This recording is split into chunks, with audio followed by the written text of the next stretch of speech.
Welcome to Mike for Men with your host, Mike Huey. Mike shares real talks for real men who want to make a real impact. In today's episode, Mike shares the secrets of ultra-high performers. And now, your host, Mike Huey. In today's episode, I want to share with you some secrets of some ultra-high performance. How is it that you can knock out a lot of work in a short amount of time? How can you be hyper-focused? How can you do more than your peers are doing? And in that, give yourself the ability to start shining, start differentiating yourselves in the market. I don't believe that any person should just have a library of one author. So there's a lot of books on this topic. I'm adding some of my input. Some of the books I'll put that have impacted me, I'll put down below. Probably the highest I recommend is Getting Things Done by David Allen. That book has probably transformed me more than most others, but there's also good ones. Another one I'd recommend is Michael Hyatt's Free to Focus. So let me give you some ideas around being an ultra high performer. Now, the one thing that I don't have time to talk about in this episode that is key to the whole discussion is goal setting and direction. You could be highly focused and highly productive, but going in the wrong direction, not accomplishing your long-term goals, and you'll be highly effective at going in the nowhere. So that's another talk. You definitely need to have some goals around your 1 year and 5 years and 12 years and long-term goals and where you're going and things like that. That's another topic. Today I'm mostly focusing our conversation around during your work week, how is it that you can get a lot of stuff done? And so let me share with you in that area. First of all, longer hours is not necessarily more effective. In fact, sometimes the creative brain starts shutting down. I have to take walks away, and I even call it my brain break because I've been focused so long. Your brain has to rest. So longer hours isn't necessarily more effective. One of the things I do, even though in a previous talk I talked about how I work days and I work nights, what I do though is I change topics. So I'll be doing my day job of being a consultant for CEOs and sales leaders during the day, take dinner break, and then I'm focused on something totally different in the evening hours, and I'm focused on that for an hour or 2 hours. Then I'm done. Then I go to sleep early. I wake up early, hit it again. So longer hours isn't necessarily more effective. In fact, there's a book that I'll put down below also that talks about how once the brain starts working on a certain area over, I think it was 10 hours, the return on investment of that dramatically goes down. Not saying you shouldn't work 12 hours. There's definitely times I've had to do it, but your productivity per hour rapidly diminishes. And so just be aware of that.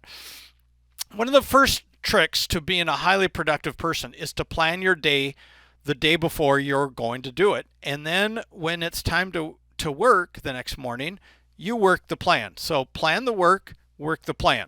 I like to do it the day before, but at a minimum do it the morning. For me, my highest productivity, creative juice is running is in the morning. So I don't want to take tons of that time to do planning. I want to do it at night when I can think through what's my day, what are my appointments, what's coming up, and I plan it. Then when you wake up, I'm telling you, work the plan. And we're going to talk about distractions in a second. So that also comes from creating an ideal week. For me, I have days that I'm doing consulting, days that I'm doing business development, days that I'm doing speaking, and I try to plan out my week ahead of time. In fact, at the end of every Friday before I leave my job, I do weekly planning, and I actually plan out the next 2 weeks. I'm always looking 2 weeks out. What's happening? What's coming up? How can I create an ideal plan? This is what I want, and I'm going to move my meetings and my tasks to fit with what works for me ideally per week. So if for me, meetings is ideal on Monday so that it frees me up Tuesdays to do maybe prospecting or maybe some creative work, then I'm going to try during the week before to move my meetings into that Monday because that's ideal for me. So create an ideal week, then look over your plan for the coming weeks and try to move things so that it fits with what works for you ideally. Another person I was working with, he said, man, I'm barely waking up by 10, but I work till 2 in the morning. So everybody, we've all got our rhythms and our cycles, and try to work with what works best for you. But create an ideal week. Then the night before, look at your day that's coming up. Plan when you're going to do it, not just the appointments. I actually put in my calendar the tasks I want to do, and we're going to be talking about that in a little bit also. But plan when you're going to do those works, and then when you wake up, work that plan. The second thing that I highly recommend is having a top three. A top three. I have what's the top 3 things I got to get done this week? And then every day I have a list of just the top 3 things I got to get done this day. And what often happens is I can knock those out before lunchtime, which means if I have distractions and everything else, at least I got the most important things done. In Agile, they talk about sprints, same things. What's the one most important? We're going to sprint, we're going to do that. Next, and just blitz on 3 things. I referred earlier to David Allen's Getting Things Done book, and I'm not going to, it would be a disgrace to say what I'm going to share with you is a summary of that book, because there's so much to that book. I want to just give you a couple of the highlights that make a big impact to me. And that is, he talks about a 2-minute item. So if something comes across your desk, phone call comes in, something, and you can knock it out in 2 minutes or less, instead of batching it or processing it or creating a project, just knock it out. I mean, if it's 2 minutes or less, get it out of the way so that it frees you up to keep going. So that's number one, the 2-minute thing. The second thing is, if there's a task or something that comes across your desk, you get an idea, but there's more than 2 steps in it, create a project for it. It is actually a project. And in that, you have a next steps in that project. So what, let's say if I decided I need to go grocery shopping on a Friday night, which is not work related, but I got to get it done. I mean, obviously one thing I'm going to do, step 1 is I'm going to create my shopping list. Number 2, I'm going to make sure I got money in the bank. Number 3, I'm going to go do it. Very simple. I'm really making that simple. If you've got a project, your boss says, hey, I want you to, I had this last week, one of the clients says, I want you to create a marketing plan. Well, that's pretty intense. So I've got all kinds of steps that I'm doing that. And I'm going to, instead of just winging it and adding it somewhere, I'll get to it when I get to it. And I've got all these half-done projects. I've got a list that says, here's all the steps that I need for that marketing plan project. And now I'm going to schedule in my ideal week and my days when I'm going to do these tasks. So that way, and as I do it, I'm actually checking off on that list, whether it's a manual piece of paper or it's something like Evernote or OneNote or whatever works for you electronically, but have an actual list of that project. So that way, at the end of the week, you can review all the projects in your life, see where you're at, schedule the next week's tasks so that you're working on the most important things that is on your list. So those are just a couple of the things, but that book is loaded with all kinds of things that you really need to apply to your life. The second thing that I want to encourage you with on ultra high performance is to take a Sabbath rest. Take a day a week that you don't do any work. I mean, you don't read business books or journals. You're not responding to emails. You're completely taking a day of rest. And I've talked about that in previous previews. But what I've noticed is ultra high performers also have times where they can just kind of mentally and physically check out. They can go to sleep and do stuff. So that reminds me of the second thing about rest is nothing is wrong with taking a guilt-free power nap in the middle of your day. So for me, it's not uncommon, probably 2 or 3 times a week at around 2 o'clock, 2:30, I'll find myself starting to drift down. Maybe it's the carbs I ate at lunch, or maybe it's just the day cycle, my energy drop.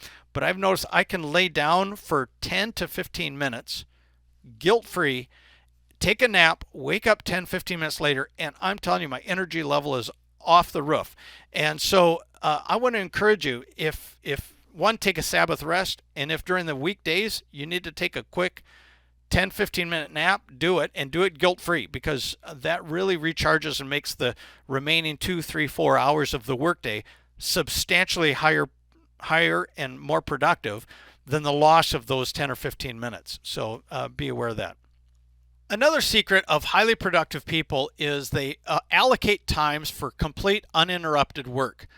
They even put signs on their doors, on the cubicles, or whatever it is. When you need to really focus, because every time you get distracted, it takes you 10 to 20 minutes to really get back in the flow, even after that person's gone. So if you work in a cubicle environment and somebody comes in and says, hey, I got a quick question for you, you stop, you answer that question. It's still going to take you another, even though that person's left, 10 to 15 minutes, sometimes 20 minutes to completely get your brain back into the full high-speed area of where you were in that project before that interruption.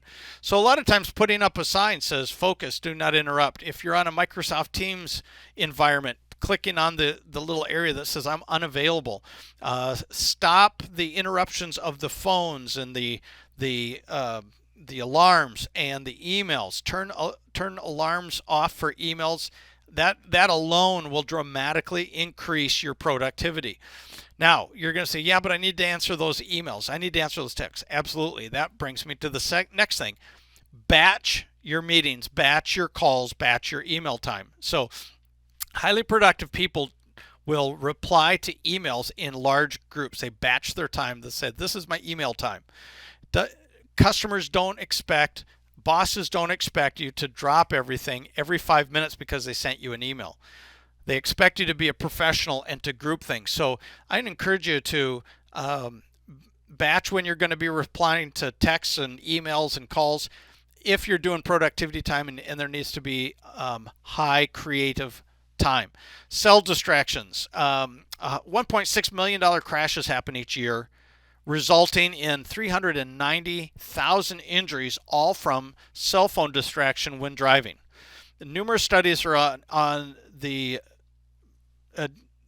phone addiction and how it's impacting mental health.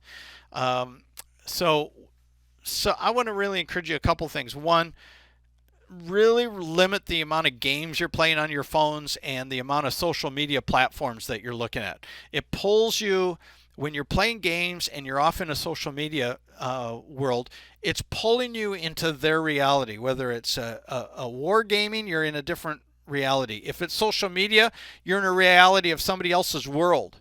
You're looking at what they're eating, what they're wearing, what they're doing, and you're being pulled away from your productivity of what's important to you. So it pulls you from your reality. I want to encourage you to stay in your reality.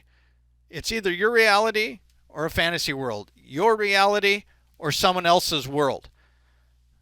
Keep focused in that area. Last thing that I want to encourage you that's really a great trick for ultra high performance is I have a lot of meetings. As you can imagine, as a consultant, I meet with a lot of companies, a lot of salespeople, sales leaders, a lot of CEOs. I'm at chamber events, I'm at Zoom meetings, Microsoft Teams meetings, live, all that stuff. One of the things that has dramatically helped me be so much more productive, one, for the meeting, my mind is totally in the meeting, and secondly, have you ever had that you get out of a meeting, you got so much stuff to do, you don't get it done, and then when it's the next time to review that meeting, you're about ready to go into the meeting, you notice, oh, all these things aren't done, I'm kind of disorganized. If you would take 15 minutes, I call it the pre and the process. So on my calendar, if I'm supposed to be in a meeting from 2 to 3, I put a meeting in my calendar at 1:45 that says prep. So I'm prepping for my meeting. Stop all the distractions, get rid of stuff, think through my agenda, think what I want to accomplish, get my brain in so that at 2 o'clock, boom, I'm ready to go. And then go through that meeting. And then at 3 o'clock, when the meeting's over, I also have a calendar for 15 minutes that says process. And I literally just process everything that came out of that meeting during 15 minutes of just focus, 15-minute time. So what are the tasks I got to get done? I'm going to put that in my one. I use OneNote, but I also use Evernote and other areas, but also put it on my calendar. When am I going to do this? Get this done. Are there notes, things I have to follow up with? I get all of that done so that now by 3:15, I can focus on completely other things, and I don't have to worry about it until my calendar shows me I got to work on those tasks. So that's another trick to ultra high performance. Again, there's a couple books, a lot of resources. I want to encourage you, the greater you can increase your productivity, the greater when you've checked off and you're saying, hey, it's my day off, it's my vacation. I mean, you can completely unplug, and yet everybody's thinking, wow, that person is a real performer. So I want to encourage you to look at those resources that I've given you. Check out the books I've put down below. But the more you increase your productivity, the more you're able to, one, excel in your career. Number two, feel good about your workday. Number three, when you rest, you rest. I mean, when you've worked hard and you've done a lot, falling asleep is easy. And fourth, when you're off on vacation, man, you can do it guilt-free. You don't have to be checking emails. You don't have to be following up with everything back at the office, because you're really productive when you're working. That frees you up to really play when you're playing. So again, remember, the world needs you, needs your love, and it needs your legacy. Thank you for listening to Mike for Men. If you enjoyed listening to this in a podcast, please subscribe and give us a review. If you are watching this video, please subscribe and click the bell below so you will know when the next episode comes out. If there is a topic you would like Mike or his guests to address, please write them in the comments section below. Again, thank you for listening.